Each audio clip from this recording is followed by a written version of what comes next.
should have been 11-1. Every game was winnable this season. 5 close losses, Scott Frost style. Yeah, there's definitely some concerns there, obviously.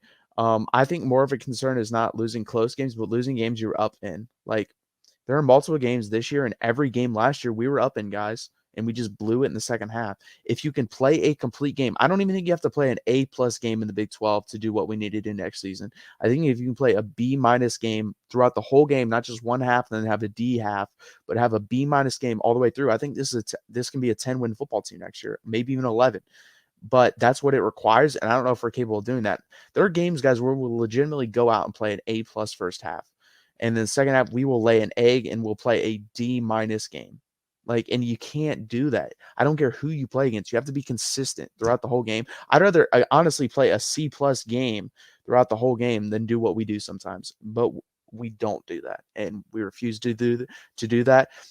Second half, it's adjustments. First half, it's more of you didn't take your preparation seriously enough.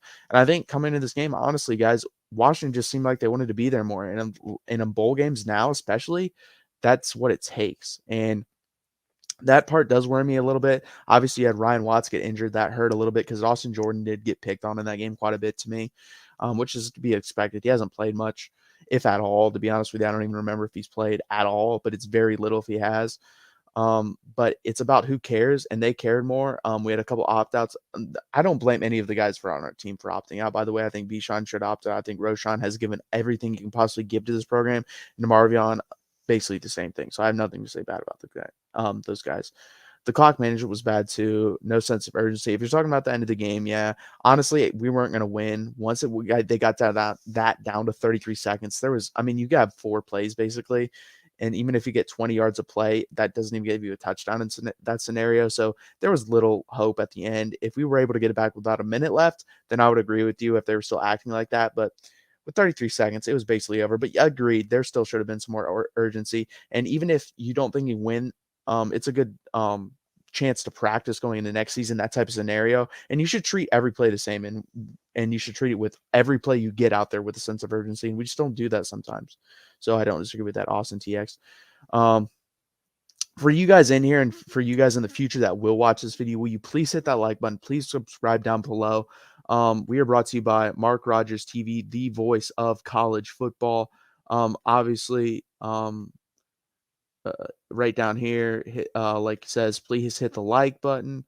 Also, like I said, Mark Rogers TV, the voice of college football. So please do that, guys. And also contribute any way you can to Mark at Venmo, PayPal, or Cash App. Search Mark Rogers TV. You can also go over to his Patreon, guys. And if you've ever sent a super chat in, you can use that super chat towards a month of a subscription. So it really helps out. It's really cool. You get to join a Discord to where you can talk with all these college football fanatics instant all the time. So it's a really good time over there, guys. You should definitely consider it. It's only $5 a month. That's not super expensive, especially the times we're living in now. So please do that, guys. And also please hit that like button. Please subscribe. Go over to all the other channels on Mark's channel and hit that like button and subscribe. If you guys have any more comments, keep them coming. Obviously it's late and this is the last one of the year, but I'm also missing my co-host now. I usually have D4 Sports here with me. He is not here tonight. He could not make it. So it sucks, but go over to his channel too, like his content, subscribe over there. And this one's not going to be super long tonight, guys, just because it is, I know I've only been going for 12 minutes, but not much to talk about in this game. It's a bowl game to where it did matter, but it doesn't matter a lot. And I haven't gotten much comments tonight, but overall, thank you guys for being here. We're obviously going to keep going a little bit longer. But it's been fun being here this year with you guys. And if you're new, please subscribe. We're going to be here every game, just like this year for next year. We only missed one game this year, and that was because D4 and I were both insanely busy, but that was one game. We're here every other week. We're here after this game. So please, guys, hit that like button. Please subscribe. We will be here next year for Texas Longhorn football, and what will hopefully be our last year in the Big 12, and hopefully might lead to a Big 12 championship. One could hope. We'll see.